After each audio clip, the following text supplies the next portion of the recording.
မောင်နှမYouTube Channel မှာအားပေးနေကြတဲ့တော်လန်ပြည်သူများအားလုံးမင်္ဂလာပါရှင်။ဒီနေ့မှာတော့ငယ်ကအရေး40ရဲ့ကျရှိနေသေးတဲ့နောက်ထပ်အရေးစာစုလေးတွေကိုဖတ်ပြပေးသွားမှာဖြစ်ပါတယ်ရှင်။အားလုံးပဲနားဆင်ခံစားပေးကြပါအောင်ရှင်။အရေး40ရဲ့အရေး31အိမ်မက်မရှိဘဲအိတ်ချင်လိုက်တာတငယ်ချင်းတယောက်ကဒီလိုပြောဘူးပါရဲ့။ကျမတော့အဲ့ဒီစကားကိုလုံးလုံးသဘောမတူနိုင်တာနဲ့ငါတော့အိမ်မက်တွေကိုသဘောကျတယ်လို့မဆိုင်မတွတုံ့ပြန်မိတယ်။တကယ်လဲကျမအိမ်မက်တွေကိုနှစ်သက်ပါတယ်။ဘလောက်များလဲဆိုကျမရေးခဲ့တဲ့စာတွေထဲမှာဇက်ကောင်တယောက်မဟုတ်တယောက်ဟာအိမ်မက်အကြောင်းပြောပြနေတာကြီးပဲ။တချို့ဆိုသတိပြုမိပြီးကျမကိုလာပြောကြတဲ့အထိပေါ့။ဒီတော့လေကျမကစာဖတ်သူကိုပြန်ဖြေပါတယ်။အိမ်မက်တွေကိုကျမသဘောကျလို့ပါ။အိမ်မက်နဲ့ချိတ်ဆက်ထားတဲ့ကြိုးကလေးတွေဟာကျမငယ်ဘဝမှာအစပြုခဲ့တာလို့ပဲယူဆရပါတယ်။ငယ်ဘဝဆိုတာထက်ဆယ်ကျော်သက်ရွယ်လို့ပြောရင်ပိုပြီးမှန်လိမ့်မယ်။အဲ့ဒီအချိန်တုန်းကဇလန်းတွေကိုကျမကြိုက်တက်လာပြီ။ဝတ္ထုတွေဖတ်ချင်လာပြီ။ဒါပေမဲ့လည်းရှေးဆန်တဲ့အုပ်ထိန်းသူများကဝတ္ထုဖတ်တာဟာအချိန်မတန်ခင်ချစ်သူရှာအိမ်အောင်ကြဖို့အကြောင်းပဲလို့သဘောထားပုံရတော့ကျမမှာဝတ္ထုတွေနဲ့အလန့်မမီလှဘူး။သူတစ်ပါးရေးတဲ့ဝတ္ထုတွေလည်းဖတ်ချင်ကိုယ်တိုင်လည်းရေးချင်စိတ်ဝင်နေတဲ့ကျမကအိမ်မက်ကိုဝတ္ထုတွေလိုပဲသဘောထားခဲ့တယ်။ညမက်တဲ့အိမ်မက်တွေကြောင့်စိတ်ကူးပေါ်တိုင်းကျမတစိမ့်စိမ့်ပြန်တွေးနေတတ်တယ်။အခုနေခါတော့ဘလို့အိမ်မက်တွေမက်ခဲ့တယ်လို့ကျမမမှတ်မိပါဘူး။ဒါပေမဲ့အိမ်မက်တွေကိုတွေ့ကျင်လှလို့ပဲညဘက်အိပ်ရမှာပျော်ရွှင်ခဲ့ပုံကိုတော့အမှတ်ရနေပါသေးတယ်။ဝတ္ထုယူသမဘဝတုန်းကကျမကိုဆွဲလန်းစေခဲ့တဲ့အလုံးနှစ်ခုရှိတယ်။တစ်ခုကတော့ကျမငေးနေသလားတွေးနေသလားဘယ်လူကြီးကမှတတိထားငေါက်ငမ်းမနေတော့တဲ့ညအိတ်ခန့်ဒီချိန်မျိုးမှာခေါင်းပေါ်ခေါင်းချရင်စိတ်ကူးရင်ဇလန်းတွေနောက်လိုက်မျောနေရတာနောက်တစ်ခုကတော့အိမ်မက်မဲ့ရတာအိမ်မက်ကိုပြန်တွေးရတာအိမ်မက်ဆိုတာကျမတို့ဖြစ်ပျက်ခဲ့ပူတာတွေဖြစ်လာမှစိုးရိမ်နေတာတွေထက်မဲ့လေးရှိတယ်ဆိုတဲ့အယူအဆကိုစာတွေထဲဖတ်ပူတယ်အိမ်မက်ဆိုတာကျမတို့ကျင်လည်ခဲ့တဲ့ဘဝပေါင်းများစွာကအရေးတွေကိုတဖန်ပြန်လဲမြင်မှတ်တာလို့လဲရုပ်ရှင်တွေကပြောစကားတစ်ခုကိုမှတ်ထားခဲ့ပူတယ်အိမ်မက်ဟာအနာဂတ်မှာဖြစ်လာမယ့်အရာတွေကိုပြဆိုတဲ့နမိတ်လို့လဲယုံကြတဲ့ဘယ်အယူအဆပုံမှန်နဲ့လို့ကျမမပြောတတ်ပါဘူး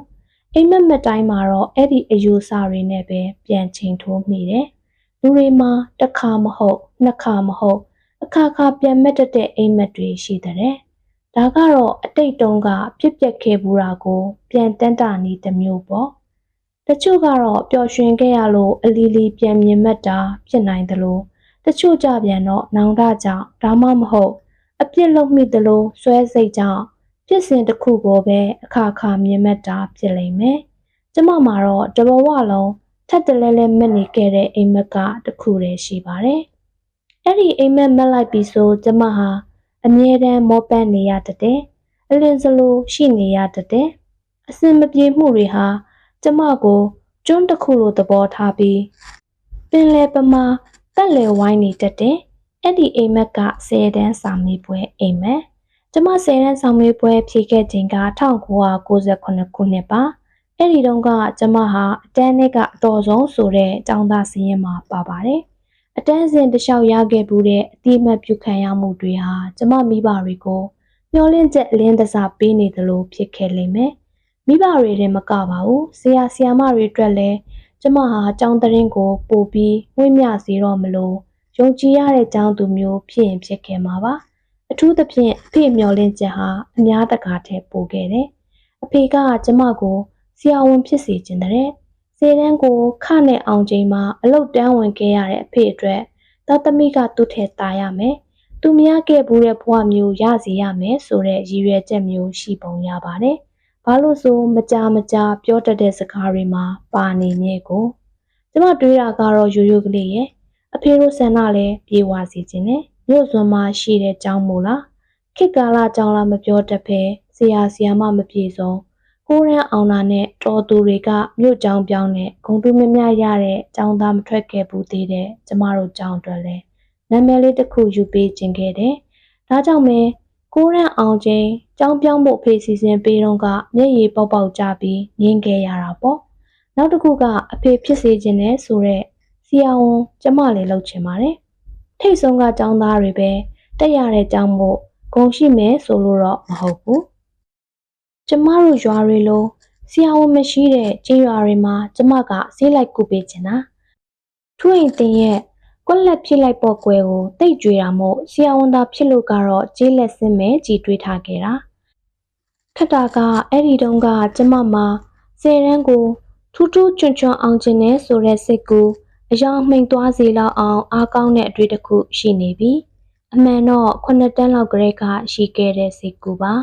စိတ်ကူဆိုတာထက်မျက်လုံးမပိတ်ဖဲမက်တဲ့အိမ်မဲလို့တောင်ပြောရမယ်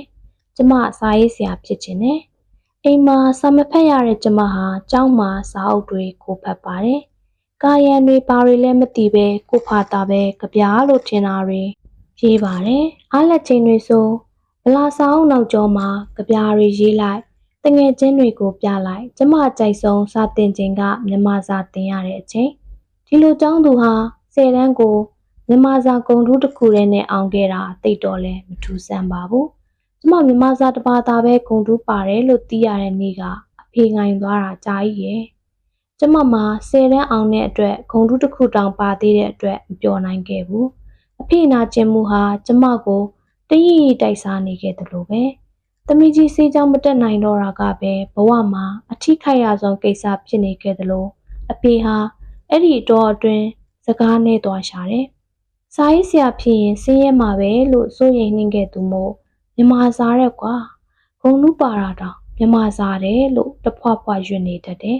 အဖေနာကျင်မှုဟာပျော်ရွှင်ခြင်းမပျော်ရွှင်ခြင်းထူးထူးခြားခြားမရှိလာတဲ့ကျမရဲ့ဗလာစိတ်ကိုနောင်တအဆက်အပြောက်တွေဆွဲကပ်လာအောင်ပံ့ပိုးပေးခဲ့တယ်ထင်တာပါပဲကျမဘဝမှာအမက်ဆုံးအိမ်မက်ကအဲ့ဒီ10တန်းကိုအထက်ထပ်ဖြည့်တဲ့အိမ်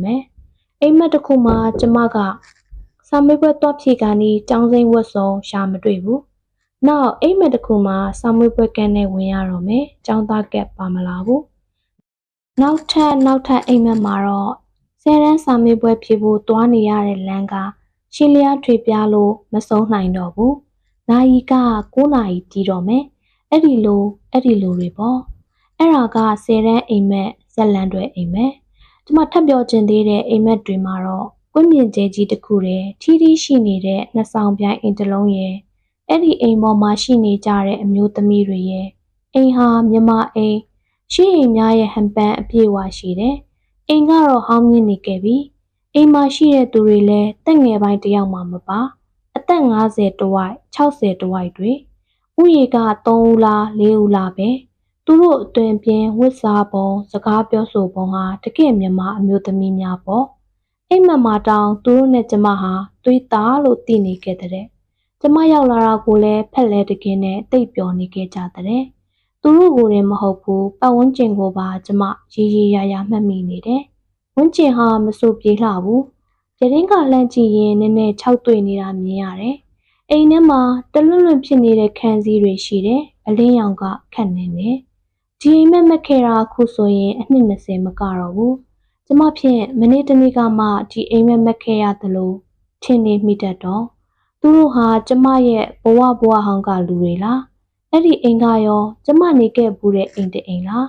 ကျမကအရင်ထွက်ခွာသူဖြစ်ပြီးဒီအမျိုးသမီးတွေကကျန်ရစ်သူတွေဆိုရင်တော့လွမ်းစရာရဲ့ထွက်ခွာသူထက်ကျန်ရစ်သူနေရာကတွေးကြည့်ရင်ပိုလွမ်းစရာကောင်းပါတယ်တခါတရံတော့အိမ်မက်ဆိုတာအနာဂတ်ဖြစ်ရပ်တွေကိုကြိုတင်ပြသတာများလားလို့တွေးတက်လာတော့ကျမအသက်20မှာကျမဟာမောင်လေးဆုံးပါမဲ့မြင်ကွင်းကို2နှစ်လောက်ကြိုပြီးမြင်မှတ်ထားခဲ့တဲ့ဒါပေမဲ့လည်းအဲ့ဒါဟာမောင်လေးလို့ပဲသိခဲ့ပါမလဲလူတွေအုပ်ဖွဲ့နဲ့အတုပကိစ္စတစ်ခုစီမံနေကြတယ်လို့သာမှတ်မိနေကြတာတကယ်တမ်းမောင်လေးလောင်းကိုရှာဖွေတွေ့ရှိပြီးမြေချဖို့ပြင်ဆင်ကြတဲ့နေ့ကမှလူအုပ်ကိုကြည့်ရင်ဒီမြင်ကွင်းငါမြင်ဘူးလိုက်တာလို့တွေးမိသွားတယ်ဖျားဒါကျမအိမ်မက်ပဲအိမ်မက်ထဲမှာကြုံမြင်ဘူးတဲ့မြင်ကွင်းမျိုးနဲ့ထွက်သွားခဲ့တဲ့မောင်လေးဟာကျမစီကိုအိမ်မက်ထဲမှာပဲအလဲလာတတ်ပြန်တယ်ဘလို့အခါမျိုးတွေလဲဆိုကျမဘဝမှာအပြောင်းလဲတစ်ခုခုကြုံတွေ့နေရတဲ့အခါ ကျမတို့အိမ်မက်ထဲစကားပြောကြတယ်။အိမ်မက်ထဲရေမောကြတယ်။နိုးလာချိန်မျက်ရည်ကျရပေမဲ့နောက်တစ်ချိန်မအောင်မလားဆိုရင်တော့ဟုတ်ကဲ့ပါပဲ။သမီးကိုဝင်လွယ်ထားတဲ့ချိန်ကိုဝင်လွယ်ထားမှန်းလည်းမသိသေးတဲ့အချိန်မက်တဲ့အိမ်မက်တွေကတော့ကျမမက်နေကြအိမ်မက်များနဲ့မတူပါဘူး။ပထမဆုံးမက်တဲ့အိမ်မက်မှာအဖွားကိုတယောက်ဟာအိယာခြေရင်းကနေခြေနှောင်စလေးကိုကြော်ပြီးကျမကိုဘလို့များအိတ်နေသလဲဆောင်းလွတ်နေသလားလို့လူကြီးများကြည့်တတ်တဲ့စိတ်ပူကြီးနဲ့ခါလေးကိုင်းလို့ကြည့်နေတာပါဟိုမာလို့အော်ရင်ကျမထထိုင်တော့ခင်မွန်းသေးကလက်နိုးသွားပါတယ်ဘာလဲအဖွားကြီးတယောက်လေဟိုမာမရှိပါဘူးတကယ်လဲသူမရှိတော့ပါဘူးဒါပေမဲ့သူလာသွားပုံဟာတကယ်ပြင်ပမှာလို့ပဲသူ့ကိုကျမမြင်လိုက်ရသလားအိမ်မက်မဟုတ်ဘဲမြင်လိုက်ရတာလားကျမနွေးနွေးထွေးထွေးမှတ်မိနေတာကတော့သူ့မျက်လုံးကအကျဉ်းသာရိပ်ပါတဲ့အပြုံးပေါ့အဲ့ဒီအိမ်မက်နဲ့မရှိမနှောင်းမှာပဲထက်မှတ်တာကြပြန်တော့ကျမတို့အိမ်ကန်းကနေလှမ်းမြင်ရတဲ့ဖျားစဉ်ရှိမှာအမျိုးသမီးတယောက်ဖျားဝတ်ပြုနေတဲ့ကြာပန်းတွေကိုလက်အုပ်မှာစုပ်လို့စရုံးနဲ့ရင်ဘောအင်ကြီးပန်းရောင်နဲ့ရှီးအမျိုးသမီးနဲ့တူလိုက်တာလို့တွေးနေတော့သူကျမပဲပြုံးဆိုလှည့်လာခဲ့တယ်သူ့မျက်နှာကမန်ဟာထဲလွန်းလို့ကျမမှာထိတ်သွားခဲ့ရသေးတာဘသူလဲရှင်ဘသူလဲဟင်နောက်တစ်လတောင်မကြားတဲ့အချိန်မှာတော့ကျမဟာသမီးကိုဝန်ဆောင်ထားရမှန်းသိခဲ့ရပြီအိမ်မက်တွေမက်တက်လွန်းသူမို့ကိုဝန်ဆောင်ချိန်တစ်လျှောက်လုံးမှာလဲမက်လိုက်တဲ့အိမ်မက်ဆိုတာမနှဲမနှော့ရဲ့ခုတော့အိမ်မက်ကလေးဟာကျမနှပြေးမှာပေါ့အိမ်မက်တွေကြောင့်စိတ်ဝင်စားလို့ပဲလူစိတ်သဘောနဲ့အိမ်မက်ကိုကျမလေ့လာမိပြန်သေးတယ်အဓိကအားဖြင့်ကိုလေ့လာတာပါကျမဟာဘလို့စိတ်အခြေအနေမှာဘယ်အိမ်မက်မက်တက်တယ်ဆိုတာမျိုးပေါ့အတွင်းစိတ်နဲ့အိမ်မက်ကြားကမေးခွန်းတွေအကြောင်းပေါ့ကျမဘာသာနားလည်လာတဲ့အဖြေတစ်ခုကတော့ကျမစိတ်ကြနေချိန်မျိုးအားငယ်ဝမ်းနည်းစရာကြုံနေချိန်မျိုးဆိုရင်အိမ်မက်ထဲမှာအမေအိမ်ကိုပြန်နေတာကြီးပါပဲပထမတော့အမှတ်မထင်နောက်တော့တိုက်ဆိုင်မှုတွေများလာတဲ့အခါမမှတ်ချင်တယ်တခါတလေကိုယ်စိတ်အခြေကိုယ်တိုင်းတတိမမုံမိရင်တောင်အိမ်မက်ကပုံတင်ပြတတ်တယ်အမေအိမ်ပြန်ပြီးဟေးဆိုအော်ငါစိတ်ကလေးပင်ပန်းနေရှာတယ်ပေါ့အိမ်မက်ထဲမှာအမေအိမ်ပြန်နေဆိုတော့အိမ်ရောက်ခဲ့သလားလို့ဒီနေရာမှာမေးစရာရှိလိမ့်မယ်တချို့အိမ်မက်တွေမှာကျမဟာအိမ်ပေါ်ကိုတက်ပါတယ်အမေနဲ့တွေ့ပါတယ်ပြီးရင်ခဏပဲနေရမှာပြန်ရအောင်မလို့သိနေပါတဲ့များသောအားဖြင့်ရောက်တော့မယ်လို့ပြောရှင်နေရင်းကရွာအနီးနားမှာတင်ဝိလေလန်းပြောင်နေတာနဲ့ပဲကျမအိမ်ပြန်မရောက်ပါဘူးအိမ်ပြန်လန်းဆိုတာဟာအခက်မသိရင်အိမ်မက်မှာတောင်မဆုံးနိုင်အောင်ရှင်လျားတဲ့အခါမျိုးလဲရှိတတ်ပါတယ်ဟုတ်ကဲ့ပါဆက်လက်ပြီးတော့ငယ်ကအရေး40ရဲ့နောက်ထပ်အရေးစာစု32ကိုဖတ်ပြပေးသွားမှာဖြစ်ပါတယ်ရှင်အရေး40ရဲ့အရေး32ຫນွေဦးကင်းကိုများဒီချိန်လေးတိုင်းမှာဆိုးတဲ့အတန်နားရဲတိုးဝင်လာတော့ကျမစက်ခနဲဖြစ်သွားတယ်ဖုံးလာတာလားလို့အိတ်ထဲရှာမိတော့မလို့ဖြစ်ပြီးမှတတိယသွားတယ်အော်ဖုံးကကျမလက်ထဲမှာပဲလက်စသက်တော့ကားဆရာကထွင်တင်တချင်းတွေကြည်တောက်လျှောက်ဖွင့်နေတာမို့ຫນွေဦးကန့်ကိုအလှည့်ကျသွားတာကိုကျမဖြင့်ဘယ်နေရာမှာပဲဒီတချင်းတန်ကြခုဖုံးလာတဲ့ကြည်ထင်မိတဲ့အထိတချင်းတစ်ပုတ်ထဲကိုပဲဖုံးတချင်းတန်လှုပ်ထားခဲ့တာနှစ်ကာလရှိကြထွင်တင်ပြိတ္တလားလို့မွန်ရီရှိပုံရတဲ့ကားဆရာကိုကျမလှမ်းမိလိုက်တယ်သူကနောက်ကြည့်မှန်ကနေလှမ်းကြည့်ရင်ဟုတ်တယ်ခမရတဲ့ကျမဖုန်းရဲ့ရင်းတုံးကဒီတချင်းလေစောကဖုံးလာတဲ့တောင်ထင်သွားတာပုံမှန်ချင်းဆိုတက္ကစီပေါ်ရှိနေရင်အပြင်ဘက်ကမြင်ကွင်းကိုကျမငေးရင်ငေးမယ်ဖုန်းသုံးရင်သုံးမယ်တခါတလေတော့လည်းဖျားစာရွေ့ရင်ရွေ့နေမယ်ကားဆရာတယောက်နဲ့စကားပြောဆူရှိမိတာနဲပါတယ်ရန်ဖန်ရန်ကားမှပဲစိတ်ဝင်စားစရာအကြောင်းတစ်ခုကနေစကားဆက်ဖြစ်တာပေါ့များသောအားဖြင့်တော့ကားဆရာတွေဘက်ကစလို့စကားတပြောလုပ်လာရင်မွန်ရီပုံလဲရရင်ကျမကောင်းမွန်စကားထောက်ပေးတတ်တယ်လူတွေသူတို့အကြောင်းသူတို့ကိုယ်တိုင်ပြန်ပြောပြတာနားထောင်ရတာကျမစိတ်ဝင်စားတာကိုအမျက်တစေငင်းညူနေတာမျိုးကလွဲလို့ပေါ့အငှားကားပေါ်ရောက်နေကြမို့ကားဆရာတွေရဲ့ဇက်လံပုံရင်တွေကိုပဲတွေးမိတယ်ကားဆရာတချို့တလေလောက်ကလွဲရင်အများစုဟာစကားပြောကောင်းကြပါတယ် တချို့ကတော့စကားပြောကောင်းတဲ့အထက်ပါပေမဲ့လမ်းပိတ်တာကစလို့အစိုးရမကောင်းကြောင်အထိကိုပြောတတ်တယ်။တချို့ကြသူတို့ဘဝတွေကစလိုက်တဲ့တောလေးတွေနဲ့ပေါ့။အသက်ကြီးမှကလေးရလို့ညကလေးငိုတဲ့အခါအိတ်မရဒုက္ခရောက်ပုံကိုညီးတာမဟုတ်ပဲဟာတနော်ပြီးပြောပြတဲ့ကားဆရာတွေ့ဘူးတယ်။ထီပေါက်တဲ့ငွေကိုစုဆောင်းမလုပ်တတ်တဲ့ဇနီးတဲ့ကြောင့်ခုမောင်းနေတဲ့ကားလေးတစ်စီးသာအဖက်တင်ခဲ့တဲ့အကြောင်းအပြစ်တင်တာပေမဲ့ပြုံးစရာပြောပြတဲ့ဦးလေးကြီးတစ်ယောက်တွေ့ဘူးတယ်။အိမ်ကသမီးနဲ့ဖုန်းပြောတာကြားသွားပြီးဖုန်းချလိုက်တာနဲ့သူ့အိမ်ကသားတစ်ယောက်နောက်လွှဲကျော်လုပ်ပုံအကြောင်း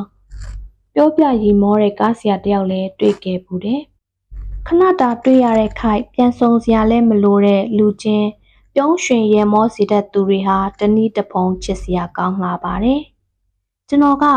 အမေတို့မဟုတ်မြစ်တာတော့တန်းချင်းကိုတိတ်ကြိုက်တာဗျ။ထွက်တာတော့2000တဝိုက်လားမသိပါဘူး။ဟုတ်မဲရှင်အဲ့ဒီတဝိုက်ပဲဖြစ်လိမ့်မယ်။ကျမကျောင်းတက်တုန်းကအဲ့ဒီတချင်းတွေတရက်ရောက်ဖွင့်တဲ့ကြရင်အိမ်လွမ်းပြီးငိုတာပဲ။ပြောရင်ကျမလှက်ခနဲဝမ်းနေသွားတယ်။အဆောင်သူဘဝမှာမဟုတ်ပါဘူး။ခုထိလဲအမေတချင်းတွေကျမနားထောင်ရခက်ခဲတော့မှာ။သမီးကိုမိဖွားပိစရက်တွေဟာမိခင်ကိုတကြော့ပြန်လိုအပ်တဲ့အဆောင်သူဘဝပြန်ရောက်ရတယ်လို့ပေါ့။အနားမှာဘသူတွေပဲရှိအမေမျက်နှာမြင်ရရင်လန့်စရာထိုးတက်နေတဲ့သွေးပြန်ကြလိမ့်မယ်ကြည်ထင်ခဲ့တယ်။အခုနေများသွေးတက်ပြီးငါတည်သွားခဲ့ရင်အိမ်ပြန်မရောက်တော့ဘူးပေါ့လို့ဝမ်းနေပူတယ်။မှန်ပြင်းအပြင်ကပြန်နေတဲ့ငှက်တွေနောက်လိုက်သွားခြင်းခဲ့တဲ့အချိန်ပေါ့။အိမ်ပြန်ကျင်လိုက်တာအနည်းဆုံးတော့ရန်ကုန်အိမ်လဲရပါတယ်။တကယ်တမ်းကျတော့ရန်ကုန်အိမ်မှာလဲကျမစိတ်ကအဆင်ပြေမနေဘူး။သမီးကိုနိုးတိုက်ပြီးလို့အိပ်ရာပေါ်လှဲနေမိတဲ့အချိန်တိုင်းအခုနေငါတကယ်အိပ်ပျော်ခြင်းလိုက်တာဒီအိပ်ရာမဟုတ်ဘူးကြည်တွေးမိတယ်။ဒါဖြင့်ဘယ်အိပ်ရာများမှာပါလဲ။လဲရန်ကအဆောင်ခန်းလေးတွေစီကျမစိတ်နဲ့အပြေးသွားတယ်။ကရင်လေးတွေပေါ်လှဲလျောင်းနေဒါလည်းမဟုတ်သေးဘူး။ဗမော်ရင်ကတော့နဲ့အဖွားနဲ့တူအိတ်ခဲ့ရတဲ့အိတ်ခန့်ဒါလည်းမဟုတ်ပြန်ဘူး။နောက်ဆုံးတော့စိတ်တစ်စုံလုံးတုံကနေရက်သွားတဲ့အခါကျမမျက်ရည်ပေါက်ကျလာတယ်။ကျမတကယ်တမ်းပြောအောင်အိတ်နေလိုက်ချင်တာရွာကအမေအိတ်ခန့်လေးမှာပါလား။ဟုတ်တာပေါ့ဗျာ။အိမ်ဝေးတဲ့သူတွေဘယ်နဲ့ခံနိုင်မလဲ။အဲ့ဒီတုန်းကလေကျွန်တော်ဦးလေးတယောက်နိုင်ငံခြားရောက်နေတာတစ်နှစ်လောက်ရှိပြီပေါ့။သူမာရာနဲ့ခွေဝယ်ပြီးပို့ပေးရတာ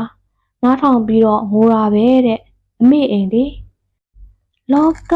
ရဲ့လမ်းများပေါ်ရှောက်သွားရင်နဲ့ဆိုတာလေကားဆရာကတချင်းတစ်ပိုင်းတစ်စတောင်ဆက်ရွတ်မယ်လို့ထင်ရတယ်။ဒါပေမဲ့လမ်းကိုဘယူးဆိုင်ကြည့်ရင်ကားမောင်းမြဲမောင်းနေတယ်။သူ့စိတ်ထဲတော့တချင်းလဲဆိုရင်ဆိုနေမှာပေါ့။သူ့အမိကရောရန်ကုန်မှာရှိသလား။ကျမလိုတစ်နှစ်တစ်ချိန်အနိုင်ပြန်ရတဲ့နေမှာရှိနေတာလား။သူ့ဦးလေးကတော့အမေအိမ်နဲ့ကျမကဖြင့်မမေနေကောင်းလားဆိုတာနဲ့တင်မျက်ရည်ပေါက်ကျတတ်သူပါဟိုတုန်းကအဆိုတော်တွေဗျာနော်အခုထိနားထောင်လို့ကိုမယိုးနိုင်ဘူးရင်ထဲကလာလို့နဲ့တူပါရဲ့ဟုတ်ပါလို့ဝတ္တရားကြီးမဟုတ်ပဲကျမထောက်ခံလိုက်တယ်ရင်ထဲကလာတာဆိုတဲ့စကားလုံးကိုလည်းသဘောကျသွားပါတယ်အဲ့ဒီရင်ထဲကလာတဲ့ဝေးသွားတဲ့အခါကိုတစိမ့်စိမ့်နားထောင်ရင်ဟိုတလောကပဲအခါတစ်ပါးဆိုတဲ့ဝတ္ထုလက်တစ်ပုဒ်ကျမရေးခဲ့သေးတယ်ကားဆရာဟာ